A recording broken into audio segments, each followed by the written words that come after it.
everyone, and welcome to Pour Painting, brought to you by the Winfield Public Library. My name is Miss Choate, and you may have seen some of my videos before, Art with Miss Choate, where I pair up art projects along with Miss Nutra's story time. If you haven't, you can check that out after we're done with this class. So today for Pour Painting, it goes by a lot of different terms. It's fluid painting, liquid art, all these different things, but it's a very simple concept. What we're going to be doing, we're going to be taking acrylic paint. It needs to be acrylic, a water-based paint. And you're going to be watering it down with water, glue, and we're going to play with some other elements to put in it. Now there is a fluid medium you can buy and add to your product. I don't use it, but I will put a link for what it is. That way, if you want to try it out, you can. Personally, I think it's a little expensive and I like the way it looks without it. We can also play with adding starting fluid to our paint, and that helps when we use a heat source to get cells. And cells are these little circles that develop when we're doing our painting. So I'll show you examples of ones I've done in the past, and I'll work through with you what we need for this. So you're going to need some cups that you can throw away, so just plastic cups, Dixie cups. We're going to need something to stir with. It could be a paintbrush or it could be a popsicle stick, and we're going to need some glue, liquid glue, so like Elmer's glue or an all-purpose glue. I buy my glue in a big bottle and we water it down. So grab your supplies and a canvas. Now, I have done this on lots of different surfaces if you don't have a canvas. A heavy piece of cardstock can work, it will warp, or you can do it on a piece of wood, piece of cardboard. Again, cardboard, since it is paper, will start to bend, but it still looks really cool. And I document it and then maybe sometimes even toss away the cardboard after because it exists as a painting or as a photo. So you can go ahead, find something that has some body to it. We're going to have to set up your workspace. It's going to get a little bit messy. If you'd like to do this outside, you totally can. Just do it in the grass and not worry about the paint getting anywhere. You might want to wear gloves. It's a very messy process. I've done it in my living room before. I get paint on the floor. I don't really care because I'm an artist. My husband kind of cares, but that's okay. So you can pick your area, put down a tarp, or the lid of a box will work if your painting will fit inside of there. I also have 2 racks, like these are cooling racks for cookies. I got at the Dollar Tree, and I use them to put my paintings on top so the paint can drip through onto my work surface. So I also reuse that paint that drips through. I don't like how this process can be a little wasteful, so I save that paint and paint with it later. So there's a lot of supplies, a lot of different ways to play with this, so don't worry if your first one kind of turns out a little wonky. It'll dry. You can paint right on top of it again. So let's get started. So like I said about the box, this is a really nice box to use. However, do take a look. There are gaps. So I'm going to line mine in foil.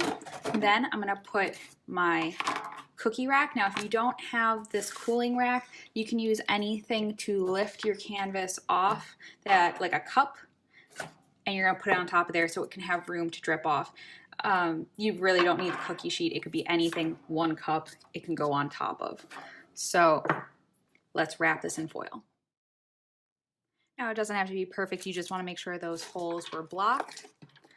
And now we can set up our surface. So now you can see, obviously, this is a canvas that's been painted on before, but I don't particularly care for this. It got too dark, and I don't mind having a dark background for my painting to start. And I'm using a flat panel board. I really like these for pour paintings because they're solid and they won't sag down with the weight of the paint. And these are actually even cheaper than canvas that has been stretched over stretcher bars.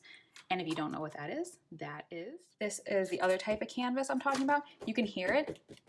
There is space back here where it can sag.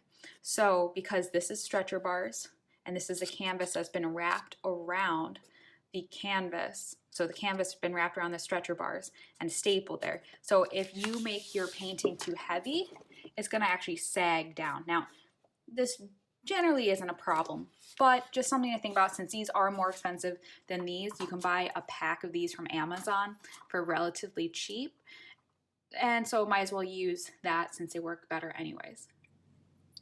Prepping your paints is what's going to take the longest. Paint that comes like this, you know, at Apple Barrel, these are $1 a bottle, 50 cents a bottle, are really good because they're actually very liquidy already. And you can even, if you've already used part of the bottle, you could go ahead and directly add the water and the glue into the bottle and shake it up and pour it out of the bottle. I love doing that. Or if you have these are like the cheaper student grade from Michael's, I believe. And so what we're going to do, I have a cup of water, I got my glue, and I'm going to set up all the colors I'm going to use right away. And these are cups I've already used before. I kind of just rinse them out afterwards and let them dry, and they're good to use again. So think about colors that would go nicely together. So you don't want colors when they overlap would make brown. So those are colors across the color wheel from each other. So for instance,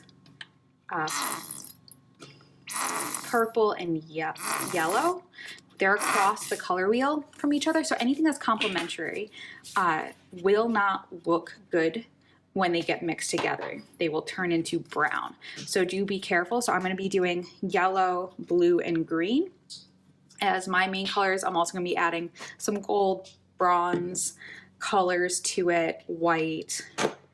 So I'm still going to play with my colors. And I'm going to mix them. So I don't want just this straight up boom yellow color in my painting because I think that will look a little fake. And so I'm going to mix some gold into that one. And then I'm going to have one that's just all gold. Oops. And like I said, this is the process that takes the longest. You want to make sure that you are only getting water-based. Don't accidentally mix in something that is oil-based, because then you're gonna have a painting that doesn't set right. It won't pretty much ever dry. It'll always end up being tacky, and that's not good.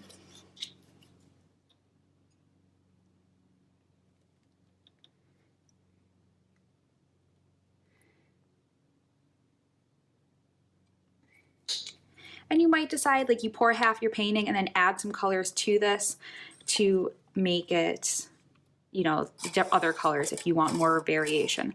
So now you have about, what is that, half a tablespoon of paint in each cup. And you're going to be adding about the same amount of water because we're also going to add glue. So just pour for a second. If you accidentally add too much or too little, we can add more. We could add more paint. I'm not terribly worried about the consistency right now. Then I'm going to go ahead and add some plain white glue. And this is going to help it do that runny quality that we like with these paintings. And we're just going to put, mine's a little chunky because it's a little old, but that's fine. It's still going to work.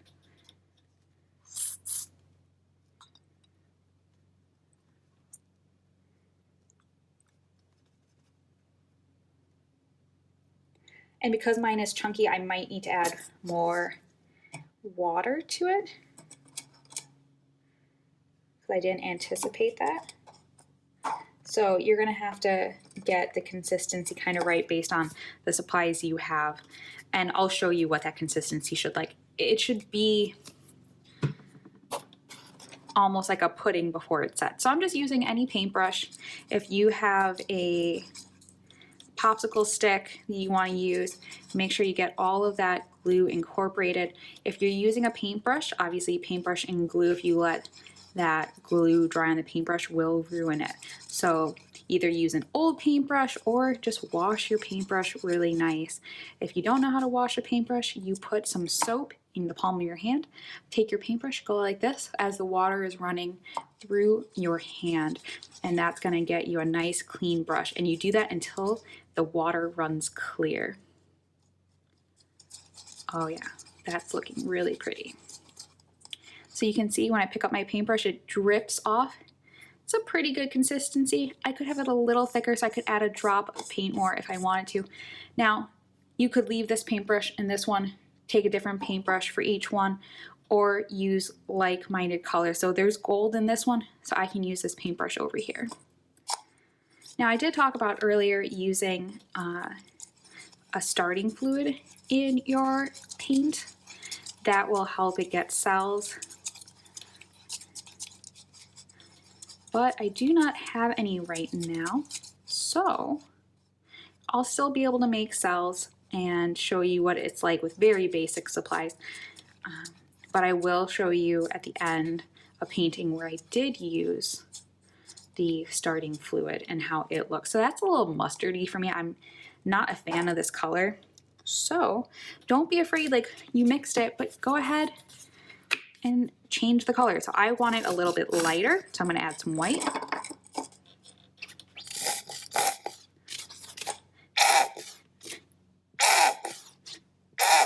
And if your paint's running out like this one is, go ahead, add some water to the inside and then shake it up like you do to any normal condiment that you have in your house. I always, like when I'm running out of mustard, running out of ketchup, I add water to it to kind of get those last little drops out. Because actually with paint, there's gonna be a lot left in the bottle that just is refusing to come out. So I'm liking that color a lot more. It's took away that vibrant, but you'll notice this one, is it dripping off the brush? Not really, it's too thick. So I'll add water. Here's my, I almost didn't see it, I thought it was pink. So adding a drop more, and just add a little bit at a time till you get it so it's running off. Still not really running off, so we want it a little thinner. We want it to be able to easily pour out of our cup. We don't want to be struggling dolloping it onto the canvas. We want it to pour. There we go.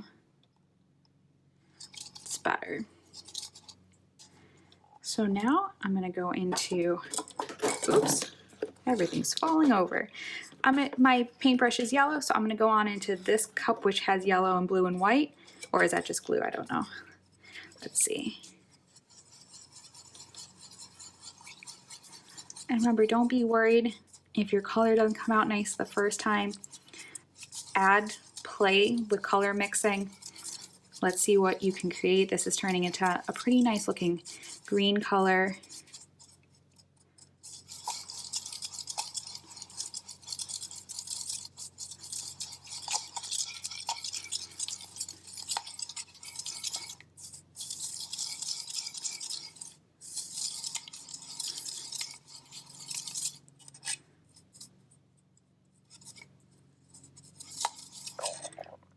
It's a little bit, still that fluorescent from that yellow. So I think I'm gonna add, maybe I'll keep on that idea of the white and keep that kind of haziness going.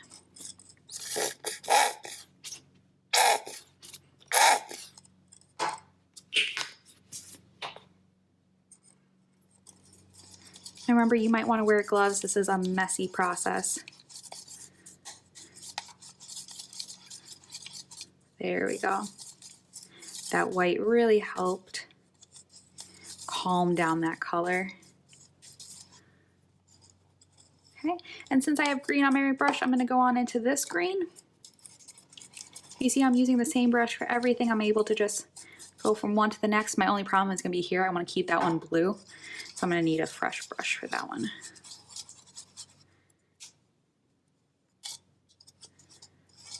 Make sure you incorporate all that glue.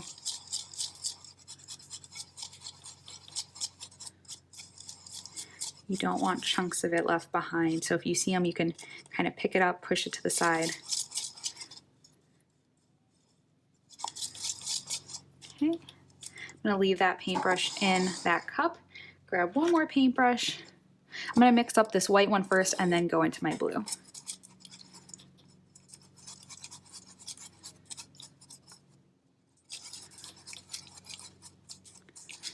The setting up of this process is what takes the longest. The actual process goes really fast. So there's multiple ways to do a pour painting. I could pour all of these into 1 cup and then pour 1 cup, or I can have a little more control over my pouring and pour 1 color at a time. And that's the way I'm going to start with. You can also use a blow dryer to move your paint around, or you can just tilt your canvas from side to side. I'll start by doing it that way and then show you how a blow dryer can also help. If you have like a heat gun, that's also really wonderful to get those cells to show up. Sometimes I don't have a heat gun, so I'll use one of those sticks that you use to get your furnace to turn on, or the barbecue grill, like a lighter.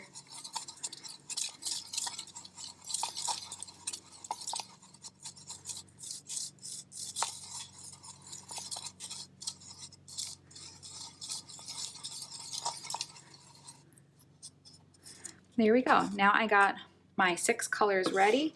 I'm going to move my paint off, get my canvas back here, so we're ready. So my station is set up. I'm ready. So I recommend pouring your light colors to dark colors. You can always save some in reserve. So think about what your design is going to be first.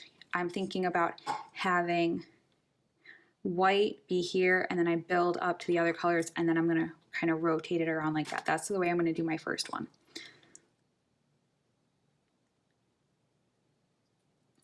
And control is kind of taken away from you with this, so just let it go. And you can pour directly into the center, 1 color then the next. You could even go back, add a little bit of white.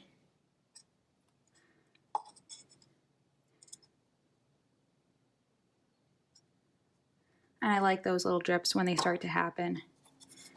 I'm going to move my paintbrush out of the way. You can see the cells are starting to happen, those little blops.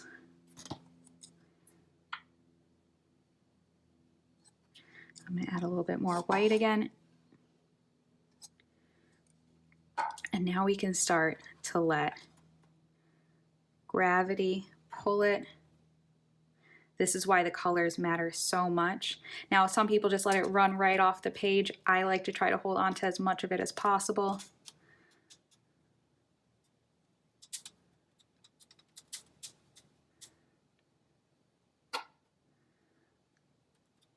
You can take your little paintbrush and get rid of those little spots that are kind of showing as you're working it, because it'll naturally get rid of those as it goes. So now my last little area.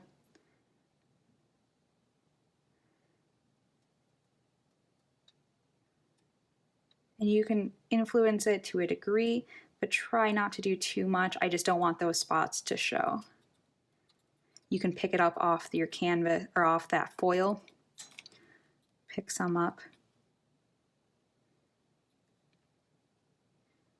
And I'm just gently blotting it. Now my last spot to do, be right over here where my finger was. I'm actually going to set it back down and just pick up what's over here. I'm going to put it down and then do gravity so it already has it. Now,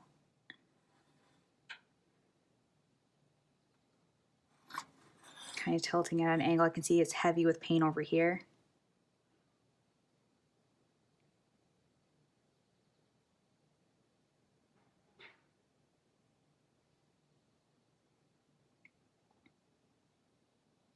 I'm actually going to stop because I don't want it to pull too much. It's pulling from the corners here.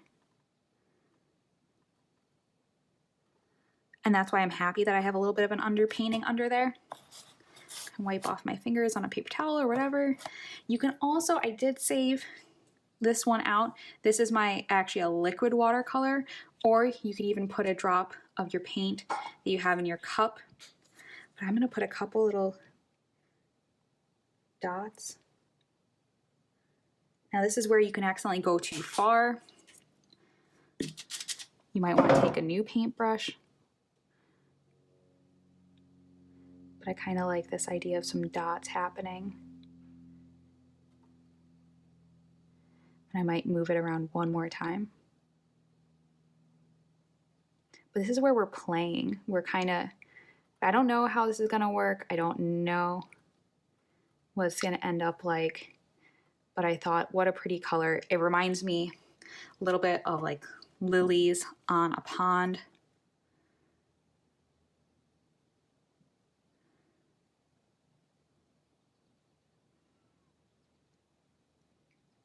And you can see in there how it's starting to create cells and it's breaking down.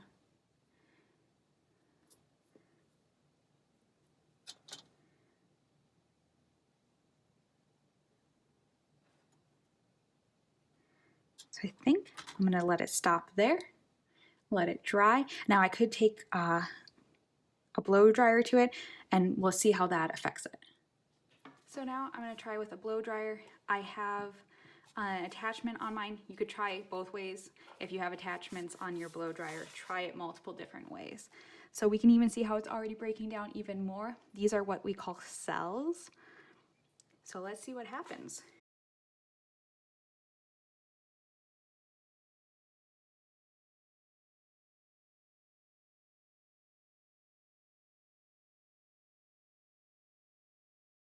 So it's making a few more cells pop up. It's not getting terribly hot, and that's kind of what we want. I don't really want it to blow around the paint this time. So let's try getting a heat source closer. Remember, make sure you do this with a parent or that you have permission. You're going to bring it right to the surface.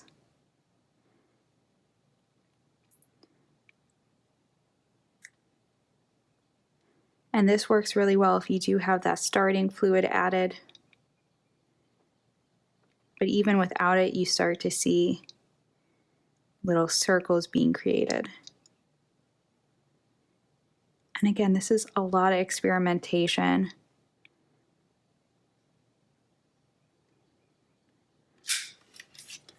So I'm happy with how this one looks. I love these spots that happened when I added this. I think that was a really good call. So now I'm going to try one where I pour all my paint into one cup and then pour that onto the surface. For the next one, I'm going to pour all of my paints into one cup. Now again, I'm using, this is a paper board, so it could potentially warp a little bit, but as a painting that I wouldn't mind if it showed through in a little bit, but I find it a little bit boring. So I'm pouring them into one cup. This is something great to do with your leftover paint. So I'm going to pour yellow, and you see it goes into a circle. I'm not going to pour it all because it's not a very big canvas, so maybe I'll have some left. And I'm going to do those drops again right into the center. And then a little bit of this green. Now you notice that one was a little chunky, but that's okay. A little bit of white.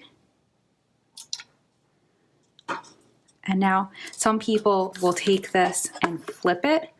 Well, you know what? This is a good time to try, right? I've never done this before.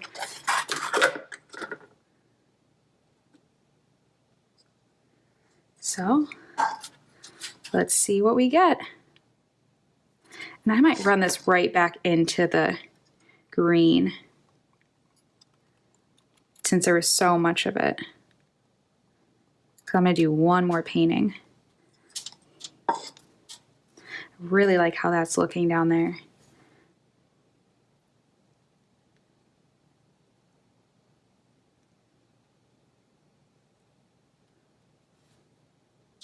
This is where, remember, take your brush, activate these other areas, because for some reason, sometimes it doesn't always want to break that line that it originally did. That's partially the glue. So you can even give yourself a quick little paint to get it wet, to get those motions starting.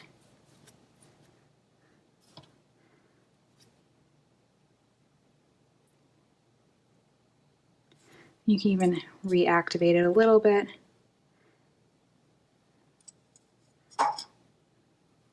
Adding another color kind of helps get it moving again. Gives it a little new life.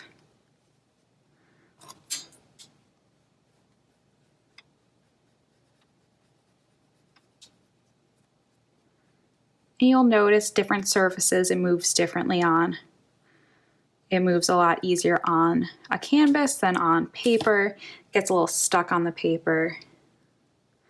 Still want it to get back over here. But we're testing, we're playing.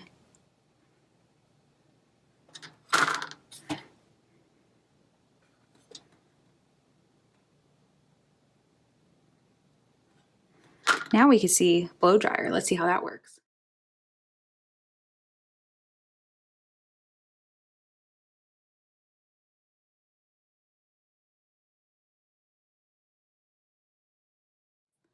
So this is the last one I'm going to do. You can see it already was a pour painting, and here are some cells that I thought were really beautiful, but the rest of it just got too dark. So I'm mainly going to add white to this. This is the last process I'm going to show you now. I did make up some more white. It's a little thin. It should be a little thicker than this. It shouldn't be like water. It should be more like pudding before it sets. So I'm going to try to add a little bit more white paint to it. Hopefully I got some more to drop down.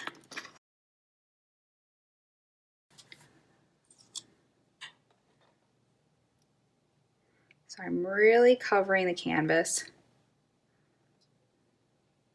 And you'll see I have those clumps. I can just take my brush, incorporate it.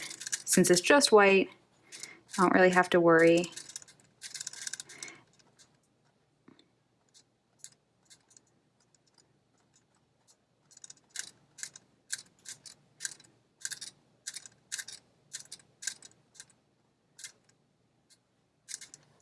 And I'm not going to bring it all the way to the edge. It'll do that on its own. And I wouldn't mind if some of this older painting shows through, especially those corners. So I'm just kind of dragging it around a little bit, trying to get those clumps gone.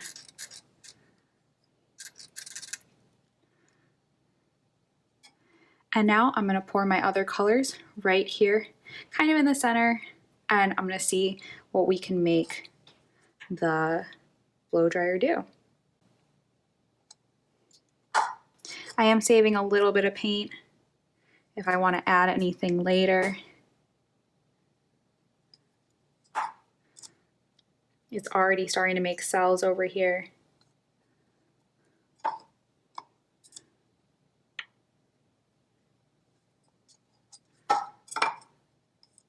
And I'm going to skip that one, do a few dots. And now let's see what we can make the blow dryer do.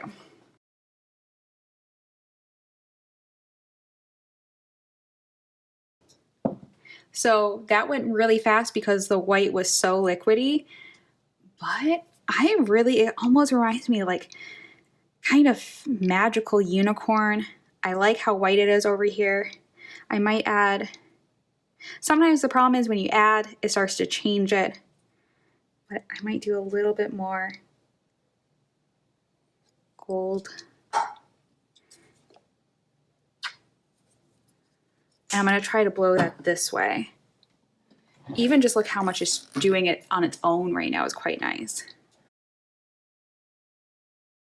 So I'm pretty happy with that. I might want my blue a little bit darker.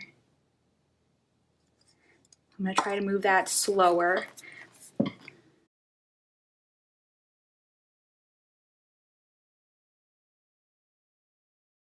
Okay, this might be my favorite, and it's with some of my leftover paint. Now my white paint was really, really wet, and so that's why it blew off the canvas so easily. And you can see that it's pulling back into the center because this is a canvas that can let it sag a little bit, so gravity is pulling it back. And so the edges of my canvas are showing, but that's okay because I have that underpainting there. I could also go back later if I decide I want it to be white. I could just do a white edge around it.